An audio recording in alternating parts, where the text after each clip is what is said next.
आज स्वप्नील भैया शहा, मनोजभाई फडतरे, नंदू पवार, नंदूभाऊ पवार, काळूशेठ दिलीप, ओम शेलार, मनीषाताई नेर्लेकर, वैशालीताई जांभळे अशा अनेक मान्यवरांनी राष्ट्रवादी काँग्रेस पक्षामध्ये प्रवेश केलेला आहे. त्या सगळ्यांचं मी राष्ट्रवादी काँग्रेस पक्षाचा कुटुंब प्रमुख या नात्याने त्या सर्वांचं आपल्या सर्वांच्या साक्षीनं मनापासून स्वागत करतो आणि त्यांना निश्चितपणे आम्ही सगळेजण मिळून आपण एकमेकांना मान सन्मानाची वागणूक देऊया. कुठल्याही परिस्थितीत आम्ही आगीतनं उठून फुकटात पडलोय अशा प्रकारची वेळ आमच्याकडनं माझ्या सहित कोणी तुमच्यावर येऊन देणार नाही हा शब्द देखील या महत्वाच्या चौकामध्ये मी आपल्या सगळ्या सहकाऱ्यांना आणि आलेल्या सगळ्या मान्यवरांना देतो.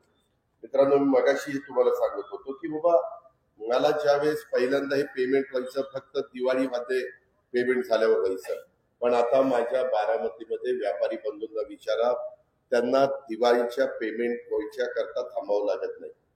12 महिने बारामतीचे बाजारपेठ चालते. एवढ्या मोठ्या प्रमाणावर मी शिक्षण संस्था तिथं काढल्या. अनेक विद्यार्थी तिथे शिक्षण घेतात. तुम्हाला आश्चर्य वाटेल, ज्या शहरामध्ये आज वेगवेगळ्या संस्था आहेत त्याच्यात 1.5 लाख विद्यार्थी शिक्षण घेत आहेत. 1.5 लाख. एवढी मुलं मुली, त्यांचे पालक, ते बाहेर न येतात, ते तिथं राहतात, त्यांची डिमांड, या सगळ्या गोष्टी त्याच्यामुळे बारामती बदलत चालली आहे. मगाशी स्वप्नील भैया का कोणीतरी बोलताना म्हणालं, काही म्हणतात बारामतीचा विकास आहे, इतरांचा विकास. असं नाहीये. मी सगळ्यांना मदत करत असतो. झालेली मदत त्याचा नीटपणे पै खर्च झाले पाहिजे. तुम्ही बघा, मागच्या काळामध्ये वीर धवलचे वडील बाळासाहेब जगदाळेंनी त्याच्यामध्ये तो कारखाना सहकारी तत्वावर आता होऊ शकत नाही म्हणल्यानंतर त्यांनी खाजगी कारखाना करण्याच्या करता विलासरावांनी त्यांना सांगितलं आणि मग इंद्रदेवनी आणि वीर धवलनी त्याच्यामध्ये आम्हा लोकांची मदत घेतली. तो कारखाना उभा राहिला. काय होतो तिथं? आज त्या भागातल्या रस्त्यांची क्वालिटी कशी, आज तिथले डिवायडर कसे, आज तिथली झाडं कशी, हे असं होत नाही. पैसा नुसता दिला की पोपटराव सगळं होत नाही.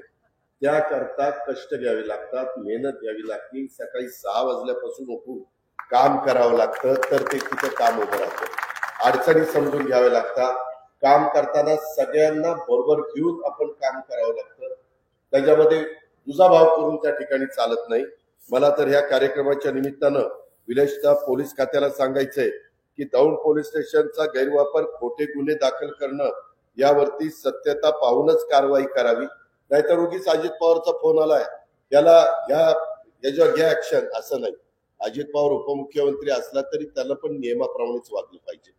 त्यांनी पण घटनेचा आदर केला पाहिजे, संविधानाचा आदर केला पाहिजे, त्याच पद्धतीने त्याचं काम असलं पाहिजे.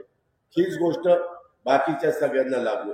त्याच्यामुळं जो काही अशा प्रकारचा त्रास देण्याचा प्रयत्न केला तर लोक ते फार सहन करत नाही. ही पण गोष्ट आपण सगळ्यांनी या निमित्तानं ध्यानात घ्या. आणि हे सगळं होत असताना मी अनेक प्रकारच्या रस्त्याला दौंड तालुक्यामध्ये निधी दिलेला आहे. PMRDचा पण निधी दौंड तालुक्याला आलेला आहे. त्याच्यामध्ये वेगवेगळ्या पद्धतीनं आम्हाला आता पुढे टप्प्यात जर शक्य असेल तर जसं मांजरा, गोदावरी, त्याच्यामध्ये सिंफणा, त्यामध्ये तापी, या नद्यांना तिथं बॅरेजेस केलेले, छोटी छोटी धरणं, आणि त्याच्यातून तिथं मोठ्या प्रमाणावर शिवाय पोलिसाखाली आलं. आपल्या इथलं जे काही हे आहेत केटीवेर आहे, ते केटीवेरची अवस्था आता खूप जुनी झालेली. त्याचं रूपांतर आता काही आम्ही मराठवाड्यामध्ये बॅरेजेस मध्ये केलं आणि त्याच्यातनं त्याचा फायदा झालेला. तशा पद्धतीने आपल्याला करावं लागेल. मगाशी स्वप्नील भैया का कोणीतरी म्हणालं की बाबा आमच्या इकडं लोक जातात दर्शनाच्या करता सिद्धटेकला. अनेक लोक महाराष्ट्रातनं येतात. काही तर 24 तासात अष्टविनायकाचं दर्शन घेण्याचा संकल्प सोडतात आणि ते मोरगाववरून सुरुवात करतात आणि शेवट पुन्हा मोरगावला करतात. त्याच्यातली 5 तर देवस्थानं आपल्याच पुणे जिल्ह्यामध्ये, त्याच्यातलं एक सिद्धटेक जवळपास पुण्यातच असल्यासारखं आहे. फक्त नदी ओलांडायची तिथं आहे ते अहिल्यानगरमध्ये, कर्जत तालुक्यामध्ये, आणि 2 पालीला आणि तिकडं महाडला. अशा पद्धतीने यंदाच्या वर्षी या अष्टविनायकाला लेणे जरी सोडलं, कारण ते केंद्र सरकारच्या ताब्यात आहे, पुरातत्व विभागाच्या, पण लोकांचं पांडुरंगाचं दर्शन घ्यायला देखील लोक मोठ्या प्रमाणात जायला लागलेली. त्याच्यावर पालखी मार्ग आपण उत्तम केले. आता तिकडं काही जण मोठ्या प्रमाणावर अष्टविनायकाला जातात, तिथंही आपण चांगल्या पद्धतीच्या सुविधा देतो. जवळपास 150 कोटी रुपये आपण खर्च करतो. मी त्यांना सांगितलं हे 150 कोटी रुपये 7 ठिकाणी कमी पडले तर सांगा, आपण आणखीन देऊ. योग्य ठिकाणी पैसे देण्याची आपली तयारी आहे, आपल्याला काही अडचण नाहीये. त्यामध्ये तुळापूरला आणि वडूला जे छत्रपती संभाजी महाराजांनी आयुष्यामध्ये एक देखील लढाई हरली नाही. छावा चित्रपट आल्यानंतर संभाजी महाराजांचा इतिहास अनेक नवीन पिढीला कळाला की छत्रपती संभाजी महाराज एक शौर्य कसा योद्धा असू शकतो, शौर्य कसं दाखवू शकतो, एकही लढाई न हरलेला राजा हा कसा असू शकतो. त्याचं मूर्तिमंत उदाहरण म्हणजे छत्रपती संभाजी महाराज. आणि त्यांचं एक चांगल्या प्रकारचं स्मारक करण्याच्या करता 350 कोटी रुपयाचं काम तिथं आम्ही चालू केलेलं आहे. अनेक महात्मा ज्योतिराव फुले आणि सावित्रीबाई फुलेंचं पण विडेवाड्यामध्ये आणि तिथं स्मारक अतिशय चांगल्या प्रकारचं आम्ही करतोय. पुण्यश्लोक अहिल्यादेवी होळकरांचं चौंडीला राजमातांचं तिथं आपण त्यांचं स्मारक करतोय.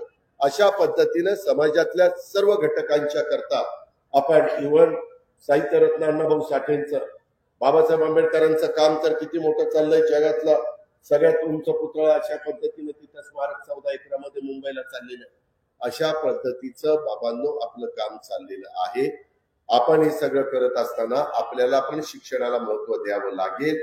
त्याच्यामध्ये आपल्याला 1 तासामध्ये पुणे आहे. आता पुण्याच्या स्टेशनला देखील खूप मोठ्या प्रमाणावर गर्दी असते. आता आम्ही दुसरं स्टेशन हडपसरला करतोय, कारण हडपसर देखील जवळपास तिकडेही पुढे वाढतंय. मधल्या काळात आम्ही जरा सर्वे केला की हडपसरच्या भागात एक वेगळी महानगरपालिका करता येईल का. त्याच्यात उरळी कांचन, त्याच्यामध्ये वाक वस्ती, त्याच्यामध्ये लोणी काळभोर, त्याच्यामध्ये वाघोली, हा सगळा हे सगळा परिसर येतो. ते पण आमचं तपासायचं काम चाललेलं आहे. आणि PMRDच्या माध्यमातून त्या सगळ्या गोष्टी कशा करता येईल या पद्धतीनं, कारण काम करताना उद्याची 50 वर्ष डोळ्यासमोर ठेवून निर्णय घ्यायचे असतात. त्या पद्धतीनं आपलं सगळं चाललेलं आहे. आणि म्हणून त्या दिवशी मला इंद्रजित आणि वीरधवल भेटले. त्यांनी ती जागा द्यायचं सांगितल्यानंतर आम्ही त्याचा प्लॅन पण तयार केला. आम्ही तिघांनी पण बसून त्याच्यामध्ये ऑप्शन 1, ऑप्शन 2, ऑप्शन 3, ऑप्शन 4 पाहिले. त्याच्यामध्ये एक ऑप्शन आम्हाला जवळपास पसंत आला. तो करायचं म्हटलं तर साधारण तिथं 25 कोटी रुपये खर्च येतो. मित्रांनो, मी मागच्या काळामध्ये माझ्या अनेकांच्या ओळखी झालेल्या आहेत. काही मोठे मोठे उद्योगपती आहेत, ते CSR देतात, त्यांचे करोडो रुपयाचा त्यांचा प्रॉफिट आहे. मी त्यांना म्हणलं की माझ्या भागामध्ये काही मला मदत थोडीफार करावी लागेल. त्यांनी सहज सांगता सांगितलं ठीक आहे दादा, एखादं काम मला द्या. म्हणलं किती कोटीचं काम देऊ. ते म्हणले द्या दादा 25 कोटीचं द्या. मी म्हटलं ठीक आहे 25 कोटी पण कमी तुम्ही बोललाय, बाहेर सुरुवात करू आपण 25 कोटीनं, पुढेही झाल्यावर पुन्हा मी तुम्हाला जास्त मागेन. अशा पद्धतीनं ते 25 कोटीचं आता इंग्रजी माध्यमाचं स्कूल इथून 1.5 किलोमीटरवर त्या बाबतीमध्ये आपण काम सुरू करणार.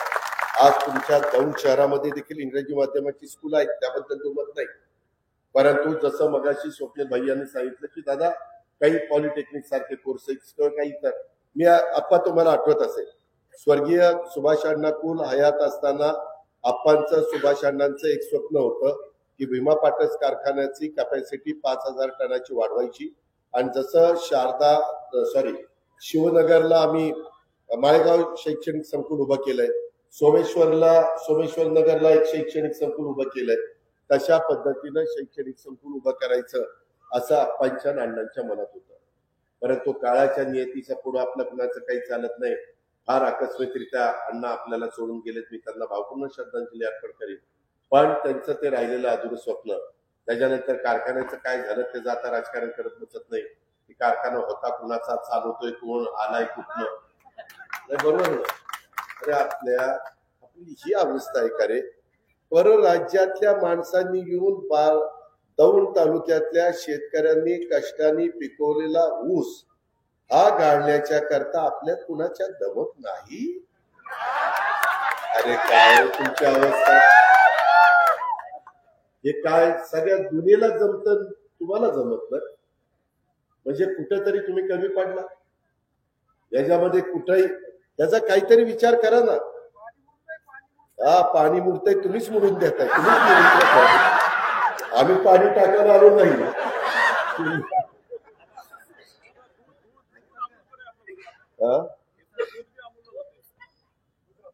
ठीक आहे, आता शेवटी आपलेच दात आपलेच ओठ. मित्रांनो, शेवटी आपल्या भागातल्या मुलांच्या मध्ये, मुलींच्या मध्ये, कर्तबगार माणसांच्या मध्ये कर्तृत्व आहे, सगळं काही आहे.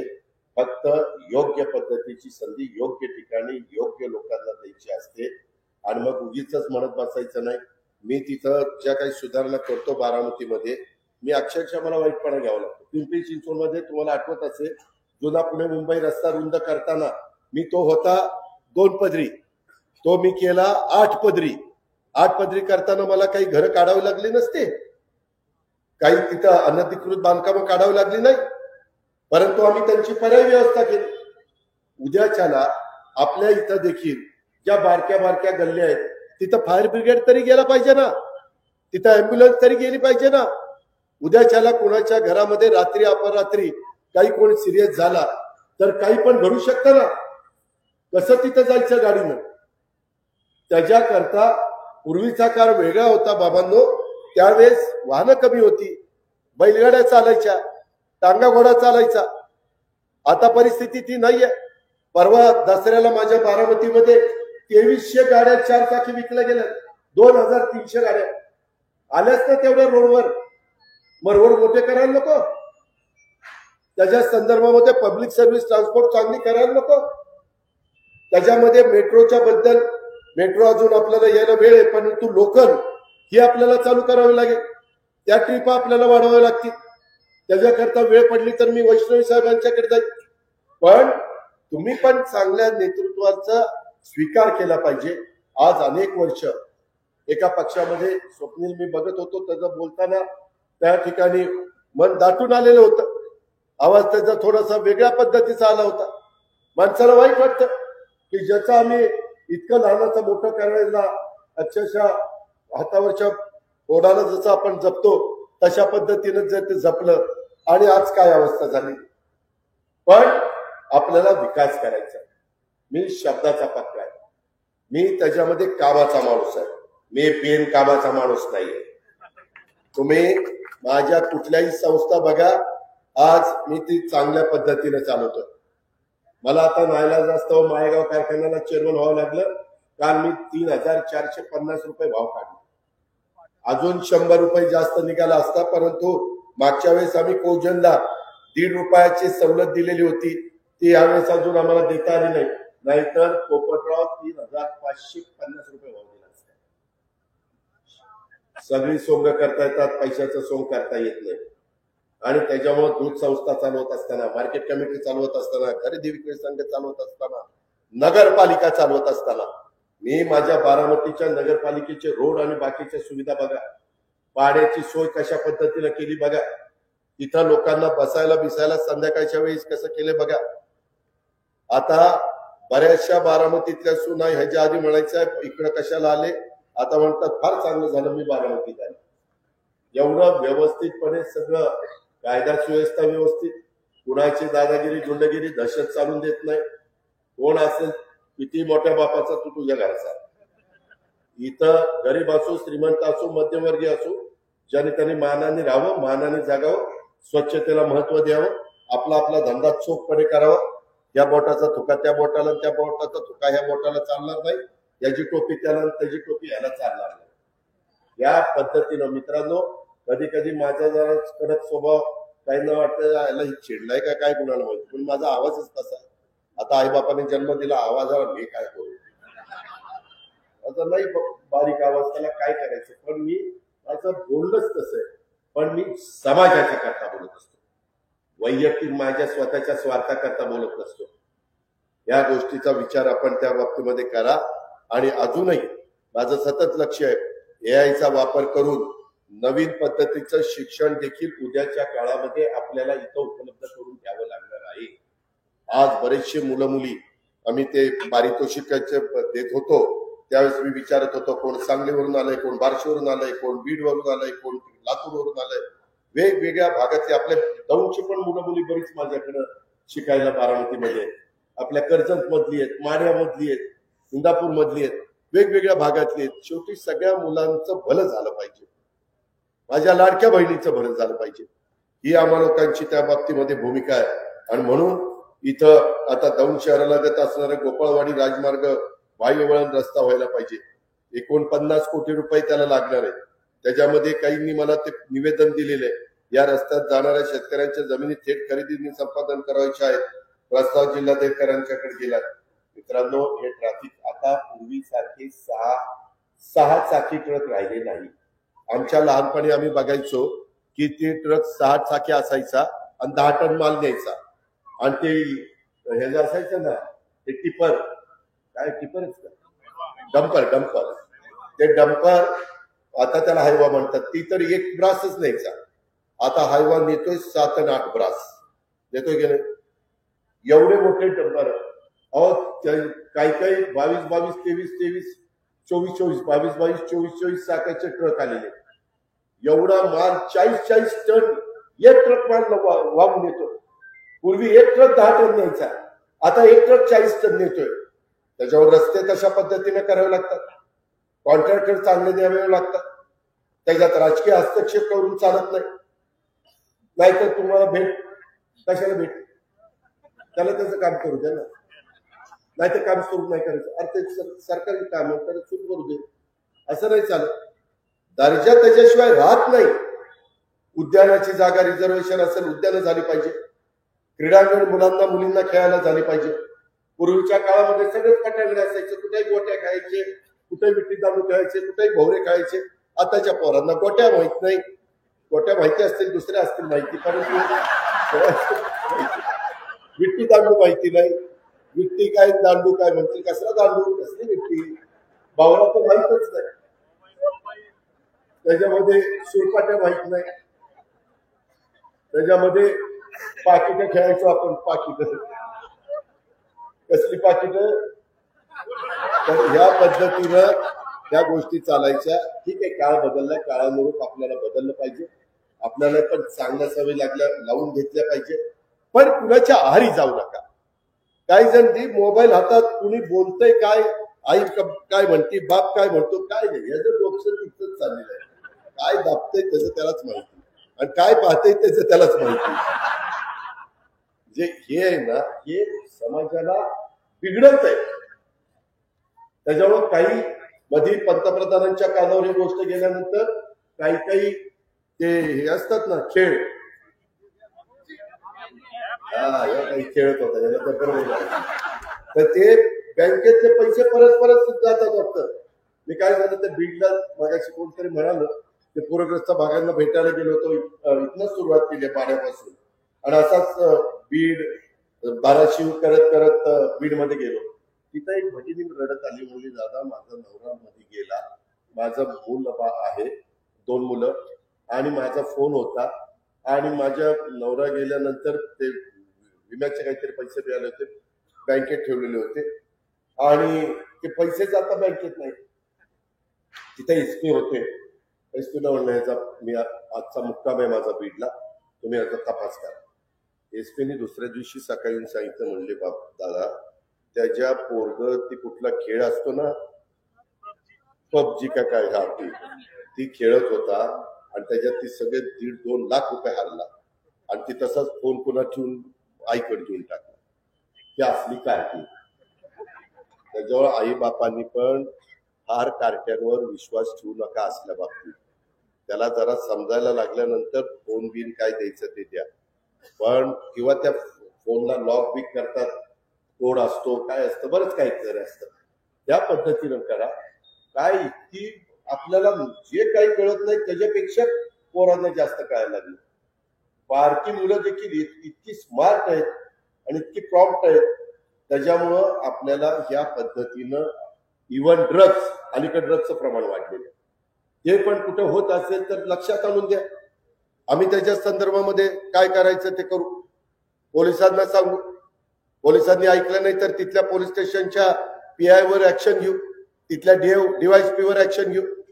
मी त्यांना सगळ्यात जास्त गाड्या दिलेल्या आहेत पोलिसांना. 30-40 कोटी रुपयाच्या गाड्या आणि इन्फ्रास्ट्रक्चर पोलिसांना देतोय. करा ना काम, चांगलं कायदा सुव्यवस्था ठेवा ना. लोकांना, माझ्या आया बहिणींना कुठेही फिरत असताना भीती मनामध्ये राहता कामा नये. तुमचा आदरयुक्त दबदबा राहू द्या ना गुंडांच्यावर. गुंडांचा बंदोबस्त करा, त्यांना मकोका लावा. आम्ही नाही हस्तक्षेप करणार, पण ह्या पद्धतीनंच कायदा सुव्यवस्था ठेवावी लागेल. प्रत्येकाला इथं सन्मानाने जगण्याचा अधिकार आहे आणि त्याच्यातून वेगवेगळ्या प्रकारचे घरकुलं, त्याचा मोठा कार्यक्रम आला, त्याच्या सवलती आता शिवराज चव्हाण आपले त्या ग्रामविकास खात्याचे, कृषी खात्याच्या मंत्र्यांनी दिलेला आहे, त्याचा उपयोग आपण करून घेऊ. मित्रांनो, या प्रकारे मला स्वप्नील आणि बाकीच्या सगळ्यांना सांगायचंय, आपण पुढे जाण्याचं काम करू. आणि हे पुढे जात असताना उद्याच्या जिल्हा परिषद, तालुका पंचायत, नगरपालिका, महानगरपालिका या सगळ्या निवडणुकीच्या मध्ये आपण सगळ्यांनी जागृत राहिलं पाहिजे. कोण आपलं काम करू शकेल? अरे दत्तक मी जरी घेतलं तरी चांगल्या लोकांना निवडून द्या ना. मी दत्तक घेऊन उरावर काय करू? त्यामध्ये मी जे सांगेन, मी पैसे दिले ज्या कामाला तर त्याच कामाला खर्च केले पाहिजे. त्याच्यातनं कुणी माझ्या जवळच्याला ते टेंडर द्या असं पण नाही सांगितलं पाहिजे. पारदर्शकता तिथं पाहिजे. या प्रकारे आपण करू.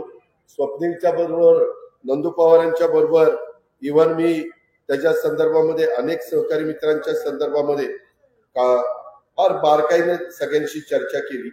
खूप वेगवेगळे माझी पण मतं सांगितली, त्यांची पण मतं समजून घेतली. मी त्यांना म्हटलं की मी मदत करायला तयार आहे ना. माझ्या हातात आज 8 लाख कोटीचा अर्थसंकल्प आहे.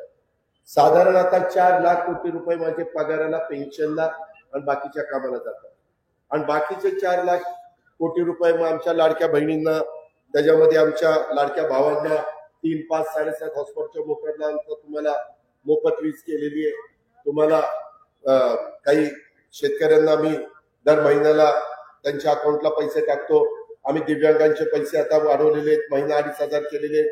बाकीच्या संजय गांधी निराधार, श्रावण बाळ, माझ्या 75 वर्षाच्या वरच्या लोकांना एसटी फ्री केलेली आहे, महिलांना एसटी अर्धा तिकीट केलेली आहे. अशा खूप काही गोष्टी केलेल्या आहेत. माझ्या गोरगरीब जनतेच्या मुलांना, मुलींना शिक्षण फुकट त्या ठिकाणी केलेलं आहे. बऱ्याच गोष्टी आहेत, सांगत बसलो तर वेळ कमी पडेल. आणि ह्या सगळ्या गोष्टीचा आपल्याला उपयोग करून घ्यायचा आहे. विश्वासाने राहा. दिवसा ज्यांच्या बरोबर असाल, रात्री पण त्यांच्याच बरोबर. म्हणजे नाहीतर रात्री दुसऱ्याला म्हणायचं ये चर्चा करतो, नाही आता मी तिकडचा एजंट होतो, पण तुला बरोबर मदत होतो. काय मातीत जा, काय बनवणार नाही. त्याला 4 गोष्टी सांगा. किंवा आता नाही, आमची रेषा ही ठरलेली, आम्ही ह्या रस्त्याने जायचं ठरवलं. आता या रस्त्याने जाऊन आमचं काय भलं होतंय का काय होतंय ते आम्हाला बघायचं. या प्रकारे आपण पुढे जाऊया. मी खरोखरीच सांगतो, तुम्हाला अंतर पडून देणार नाही. आणि सुदैवाने माझे अलीकडच्या काळामध्ये मोदी साहेब असतील, अमित शाह साहेब असतील, वैष्णवी साहेब असतील, किंवा शिवराज चव्हाण साहेब असतील, ज्योतिरादित्य सिंधिया असतील, अनेक मान्यवरांच्या ओळखी आपल्या झालेल्या, उद्योगपतींच्या ओळखी झालेल्या आहेत. मगाशी स्वप्नील का कोण म्हणत होतं की आमच्या इथला आता तो केमिकल झोन तसला नका, दुसऱ्या प्रकारचे कारखाने आले. आपल्याकडे रस्त्याच्या, पाण्याची, लाईटची सुविधा असल्यानंतर लोक इंडस्ट्री टाकायला मागं पुढं बघत नाही. आता ते केलं तर मध्ये एक सिमेंटचा कारखाना, लोक म्हणतात राव दादा त्या सिमेंटच्या कारखान्याचे ती काय हे पावडर उठती आणि ती पिकाचंच नुकसान व्हायला लागलं. म्हणजे करताना आपल्याला माहिती नव्हतं की सिमेंटच्या कारखान्याने असं काय होईल, परंतु ते त्याला आता डस्ट कॅचर बसवावं लागेल. म्हणजे ते जे काही पावडर बाहेर पडती ती डस्ट, म्हणजे ती डस्ट बनवू आपण घडीवर, ती कॅच करायची त्या कॅचरने, डस्ट कॅचर. साखर कारखान्याला पण आम्ही बसवतो. पूर्वीच्या काळामध्ये तुम्हाला जुन्या लोकांना माहिती असेल, ती चिमणी असायची, त्याच्यातनं धूर निघायचा, त्यावेळेस काजळी फिरायची आजूबाजूला 2-3 किलोमीटर मध्ये, काजळी फिरायची. झाडलं तरी काजळी अंगावर पण पांढऱ्या कपड्यावर तर लगेच दिसायची. आता त्याला डस्ट कॅचर बसवतात. आता नवीन सायन्स फार पुढे गेलं. मी मगाशी तुम्हाला एआयचं सांगितलं, ते तर इतकं सांगण्यासारखं आहे. आम्ही आता कृषक जानेवारीमध्ये घेतोय. तुम्ही कधीतरी बारामतीला येऊन ते पहा. की तिथं आम्ही शेतावर म्हणजे आम्ही असं स्क्रीनवर दाखवत नाही, फील्डवर. आता कांदा, नवीन एक कांदा डेव्हलप केलेला आहे. तो कांदा काढल्यानंतर 8 महिने चांगला राहतो. किती? 8 महिने. जो काही आपला आता अलीकडे कांदा काढला की तो खराब होतो, नासतो, फेकून द्यावा लागतो, भाव कमी होतात, कमी झाले की त्रास होतो, जास्त झाले की पैसे मिळतात. त्याच्यामुळं एक नवीन 7 ते 8 महिने चालणारा कांदा. मित्रांनो, तुम्ही तर माझ्यावर विश्वासच ठेवणार नाही. आज सकाळी मी गेलो, त्याच्यामध्ये मॅग्नेट आहे, मॅग्नेट. त्याच्या आधी आता आम्ही तिथं प्रयोग केले, त्यामध्ये हवे आणि मुळांवरनं ती पिकं काढाय ग्रीन हाऊस मध्ये ती काढली जात होती. आता ते मॅग्नेट असं ते झाडेवर खाली आहे मॅग्नेट, त्याला पाणी पण नाही, माती पण नाही, तरी भाजीपाला येतो. हे सिद्ध जगामध्ये झालेलं आहे. त्याच्यामुळं आपल्याला टप्प्याटप्प्याने आम्ही पण, मी जे सांगतो त्याच्यामध्ये तुम्हाला मी पीडीसीसी बँकेकडनं देखील कर्ज मिळून देईल, तुमची करायची तयारी असेल तर. नाहीतर लागण करायची तिकडं आणि इकडे येऊन गप्पा हाणायचं. अप्पा आज असं काय बोलत होता कुणाला माहिती. दादानी जरा माहितीच बोललेलं दिसतो. आणि ती परदेशात जाऊन काय करत, अरे तुला काय करायचं, तुझ्या रानात पहिलं गाजर गवत काढ ना, तुझ्या मायाला पहिला धंदा पाणी चांगलं कर, 2 पैसे कमव, पोराबाळांना चांगलं शिक्षण दे, कुटुंब मर्यादित ठेव, पलटण वाढून बसू नको, चांगलं शिक्षण दे, चांगला कपडा लत्ता दे, चांगलं निर्व्यसनी राहा. पण दुनियाच्या चर्चा, याचं काय झालं, त्याचं काय झालं, त्याचं काय व्हायचं की होईल, तुझं काय झालं की बघ ना, त्याच्या खाली जळते, त्याचं तिसरं चाललं. हे असं बाबांनो करू नका. हे मी तुम्हाला सांगणार नाही, पण मी सांगेन, कारण आपण एका परिवारातले आहोत, एका घरातले आहोत. शेवटी आपला समाज पुढे गेला पाहिजे, आपला जाऊन तालुका शहर पुढे गेलं पाहिजे, जिल्हा पुढे गेला पाहिजे. अशा पद्धतीनं आपण त्या बाबतीमध्ये पुढं जाऊया, पुढं करूया. आज या सगळ्यांच्यामुळं निश्चितपणे आपल्याला सगळ्यांना मदतच होणार आहे. त्याबद्दल मला दुमत असायचं कारण नाही. उद्याच्या काळामध्ये योग्य माणसांना तिथं उमेदवारी देण्याचं काम, काही तरुण रक्ताला संधी देण्याचं काम, काही अनुभवी लोकांना संधी देण्याचं काम, हे पण आम्ही त्या बाबतीमध्ये करू. आणि मित्रांनो, मी ज्यावेळेस तुम्हाला सांगत असतो त्यावेळेस मी करून दाखवलेलं आहे. माझ्या सगळ्या संस्था उत्तम चाललेल्या आहेत. माझी शेती जाऊन बघा, उत्तम आहे. माझं कामकाज उत्तम आहे. मी कुठंही, मला अस्वच्छता चालत नाही, मला खोटं काम चालत नाही. मला अधिकारी जरा टरकून असतात का, तर याला खोटं खपत नाही म्हणून मी अधिकाऱ्यांना कशी वागणूक देत नाही. जर अधिकाऱ्यांनी चुकीची माहिती दिल्यावर मी फायलावर घेतो, पण त्यांनी नीट वागल्यानंतर आपण पण त्याला रिस्पेक्ट देतो. त्यांनी आमचं काम करावं, आमच्या लोकांचे हेलपाटे वाचवावेत. जर काम होत नसेल तर पहिल्यांदा सांगावं, हे कारण आहे, त्याच्यामुळे तुझं काम होत नाही, काय आम्हाला वाटणार नाही. नाहीतर हेलपाटेवर ते आम्हाला मारतात आणि मग म्हणतात नाही होत. अरे मग चालया, पहिल्यांदा काय झालं होतं सांगायला की बाबा हे होणारच नाहीये, की नियमातच बसत नाहीये. आम्ही कशाला 4 हेलपाटे मारले असते. आमचा वेळ जातोय, आमचा पैसा खर्च होतोय, आमचं इंधन जातंय, सगळंच काही त्या बाबतीमध्ये नुकसान होतं. या पद्धतीनं दौंडकरांनो आपण सगळे मिळून काम करूया, अशी माझी आपल्याला सगळ्यांना आग्रहाची विनंती आहे. काय करत नाही, मला ते काम मी देतो करून तुला. पण काम होण्यासारखं आहे का? नाहीतर जे आलं तू काम सांगायचं न होण्यासारखं म्हणायचं काम होत नाही. काम होण्यासारखं असेल तर त्याचे डिटेल्स मला दे. आता उद्या शनिवार आहे, परवा रविवार आहे, नंतर मला वाटतं लक्ष्मीपूजन, पाडवा आणि भाऊबीज, अशा 5 दिवस आता प्रत्येक जण आपण कामात राहणार आहे.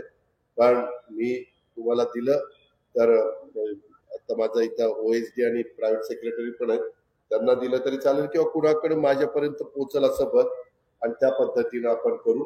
मला परवा कुरकुमची पण लोक सांगत होती, दादा आता म्हणले रात्री इकडे पाणी सोडतात तयार काय त्या केमिकल्स फॅक्टऱ्यांचं, आणि त्याच्यामध्ये प्रदूषण होतं, एवढा त्रास होतोय, बोर खराब झाले. मी आता तिथं पोल्युशन बोर्डाला सांगणार आहे आणि त्या कंपन्यांनाही सांगणार आहे किंवा तुम्ही 2 पैसे कमवा, आमचं काही म्हणणं नाही. पण ते पैसे कमवत असताना आमच्या कुरकुमकारांना का त्रास देत आहे?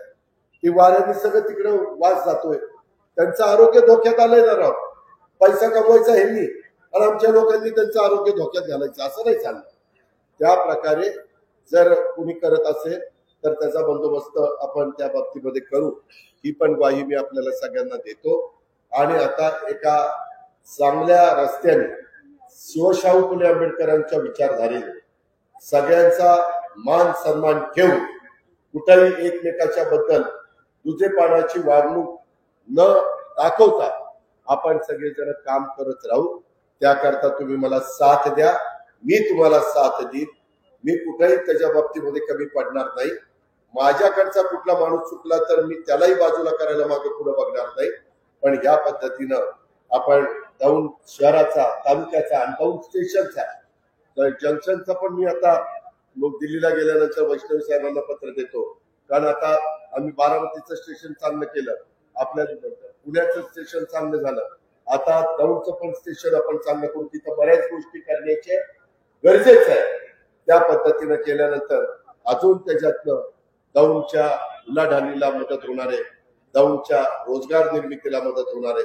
ते काम आम्ही सगळेजण करून दाखवू, हा शब्द मी तुम्हाला दिवाळीच्या निमित्तानं देतो आणि पुन्हा एकदा सर्वांचं स्वागत करून थांबतो. जय हिंद, जय महाराष्ट्र. परिसरातील विश्वसनीय व ताज्या घडामोडींसाठी बारामती टाइम्सचे YouTube चॅनेल लाईक करा, सबस्क्राईब करा आणि शेअर करा.